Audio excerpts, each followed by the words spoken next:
Bellamy first appeared in the series when the Straw Hats visited the island of Jaya following the events of Alabasta. At the time, Bellamy was captain of his own crew, which was rather originally named the Bellamy Pirates, and held a bounty of 55 million berries, which was a fair amount at this point in the series. He was your typical, irredeemable antagonist. He was irrational, violent, arrogant, and sadistic. He was also prone to getting into fights over trivial matters, as well as openly laughing at and mocking the dreams of others.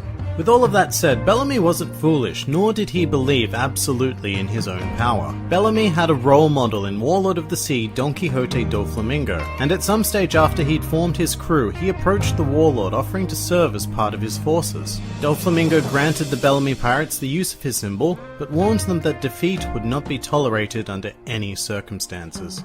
From there, Bellamy and his crew eventually found themselves on Jaya Island in search of strong individuals to recruit for the new age. During this quest, Bellamy would prove his own strength by defeating the pirate Shoujo, who had a bounty of 36 million berries, as well as the pirate Roshio, who held a bounty of 42 million berries. So Bellamy's brute strength is certainly something to be taken seriously, although on top of that, he also possesses a devil fruit known as the BANE no Mi.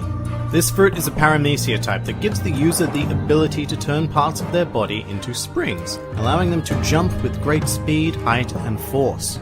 Using this fruit, one of Bellamy's primary methods of attack was to disorient enemies with excessive bouncing, before using the very momentum gathered by that bouncing to strike at them with great force. After being informed of Luffy's presence on Jaya, Bellamy tracked him down to a bar in Mocktown. At the time, the Bellamy pirates believed the bounty on his head to still be at 30 million berries. Bellamy then did what Bellamy does best and caused an altercation, loudly mocking the Straw Hats for believing in Sky Island and proceeding to viciously beat both Luffy and Zoro.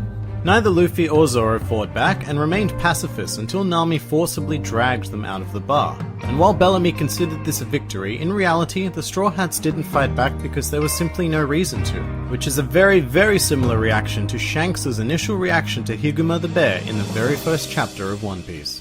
But of course this wasn't good enough for Bellamy, who then went to the home of a Straw Hat acquaintance, Montblanc Cricket, and attacked him. After severely wounding Cricket and his friends, Bellamy also stole his golden Southbird statue. Upon returning to the bar, Bellamy and his crew discovered the recently updated bounties for both Zoro and Luffy, sitting at 60 million berries and 100 million berries respectively. And while this caused the rest of the bar folk to worry, Bellamy shrugged these off as forgeries, and it was at that moment that Luffy angrily called Bellamy's name from outside the bar. Bellamy stepped out and confronted Luffy, who now had every reason to fight him, and proceeded to commence his signature spring disorientation attack. As Bellamy was powering up his spring strike, he endlessly insulted both Luffy and Cricket. Meanwhile, Luffy simply stood in the center of the town square, completely still. Finally, Bellamy was ready and rocketed towards Luffy, resulting in one of the single greatest punches in the history of storytelling. Luffy struck Bellamy square in the face, sending him straight down onto the ground, knocking him out instantly, as well as leaving the image of his fist embedded in Bellamy's face. Following this, the Bellamy pirates swiftly realized that Luffy's wanted poster was indeed the real deal and fled the scene. Sometime later, Doflamingo himself appeared on Jaya, reminding the Bellamy pirates that he said defeat would not be tolerated. He then used his Devil Fruit abilities to control Sarkis, one of Bellamy's crew members, and forced him to attack Bellamy.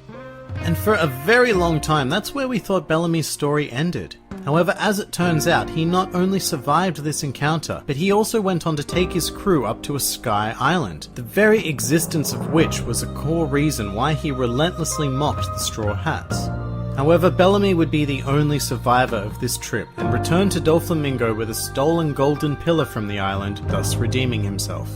The next time we would see Bellamy would be far beyond the time skip during the Dressrosa arc. Along with Luffy, Bellamy had also entered the Corridor Coliseum tournament, although he did not do it to win the Mera no Mi. For Bellamy, his prize for victory would be finally becoming a member of the Don Quixote family, which was now pretty much his sole desire in the world. Bellamy recognized Luffy prior to the commencement of the tournament and stated that he was a changed man, no longer considering there to be any bad blood between them. He also rather importantly stated that he would never laugh at Luffy again. This showed that Bellamy had grown to respect Luffy and his ideals, and from here on out, the two characters saw each other in a new light. Luffy even cheered for Bellamy during his part of the tournament. Speaking of, Bellamy was assigned to Block B, which also notably featured Bartolomeo as well as King Elisabello II. And Bellamy did incredibly well throughout the Battle Royale. However, as with every other competitor save for Bartolomeo, he was swiftly defeated by Elisabello's King Punch. While recuperating from his loss, Bellamy received a letter from Doflamingo directing him to assassinate Luffy in exchange for a permanent officer position in the Don Quixote family. Bellamy was absolutely torn by this order, although he would never actually have the chance to make the decision, as Doflamingo ordered one of his officers, Dellinger, to kill Bellamy due to his lack of confidence in him. Luckily, Bartolomeo came to Bellamy's rescue. However, the ever-stubborn Bellamy then decided to confront Doflamingo directly about his betrayal. Once Luffy and Trafalgar Law had reached Doflamingo, Luffy was forced into a rematch with Bellamy. For most of the fight, Bellamy was under the control of Doflamingo. However, on a whim, Doflamingo decided to release him, knowing full well what Bellamy would choose to do from here on out. Bellamy continued to fight Luffy on his own volition, refusing to abandon his loyalty to Doflamingo, even though he openly recognized that he had been following the wrong man. Realizing that he wasn't going to back down, Luffy proceeded to defeat Bellamy with a single punch yet again. However, before the final blow was struck, Bellamy thanked Luffy for calling him a friend and expressed a certain satisfaction in being defeated by the only man apart from Doflamingo that he has ever respected. From here, Bellamy would remain out of action until the end of the Dressrosa arc.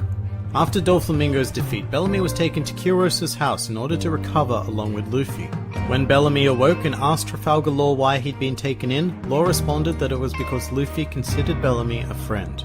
In the final moments of the arc, Bellamy would witness the formation of the Straw Hat Grand Fleet. And while Bellamy didn't want to go so far as to become a subordinate of Luffy, he did end up asking for a piece of Luffy's newly made Vivia card, just in case he ever needed it.